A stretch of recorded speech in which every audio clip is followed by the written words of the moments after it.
My name is Dina Moore, and I'm a founding member of the Yager Van Duzen Environmental Stewards.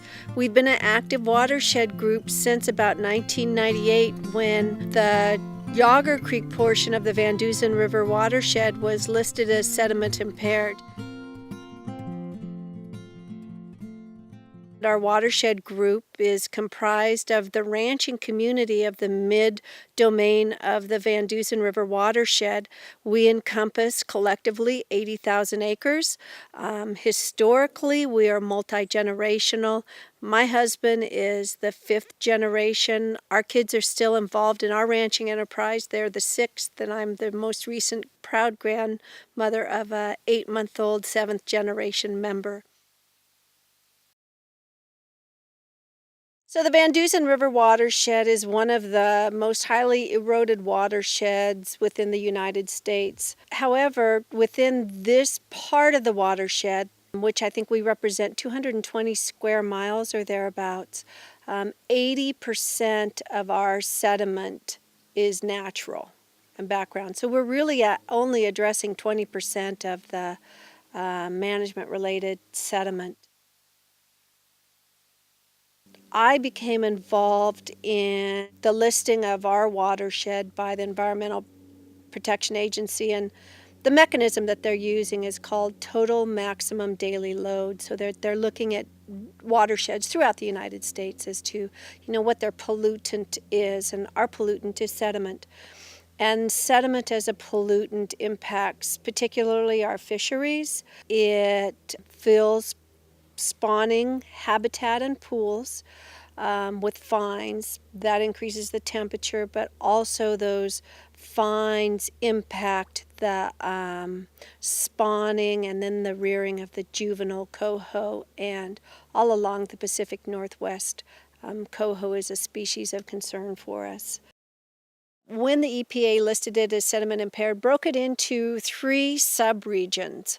The upper part of the watershed is mostly federally owned and is of one sort of geographic terrain type. The middle part of the basin, which is the part of the basin that we reside in, is mostly the open oak rangeland.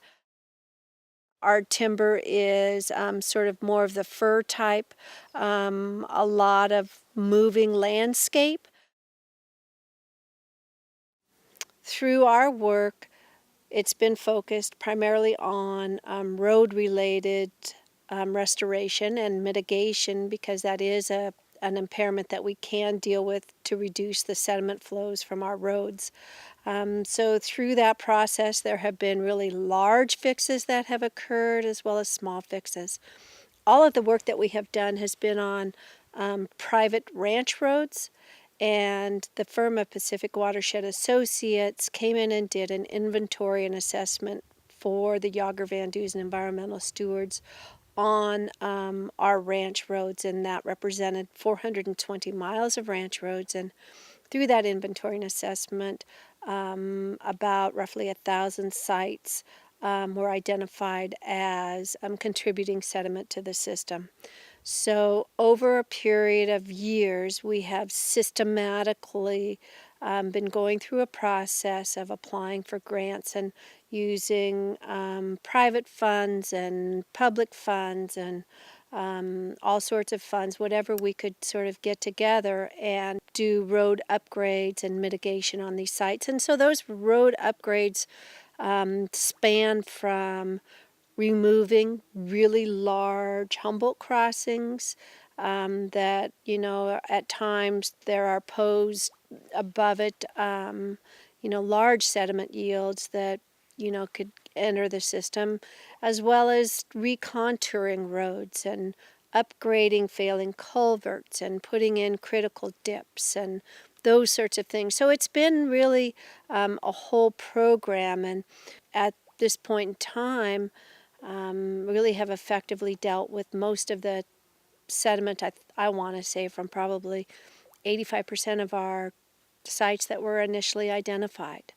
And so this IRWM program is one of a series of programs that we've used, and We've just been so appreciative of the funding that we've gotten to do these road upgrades, and voluntarily, on a voluntary basis, and that's very important to us.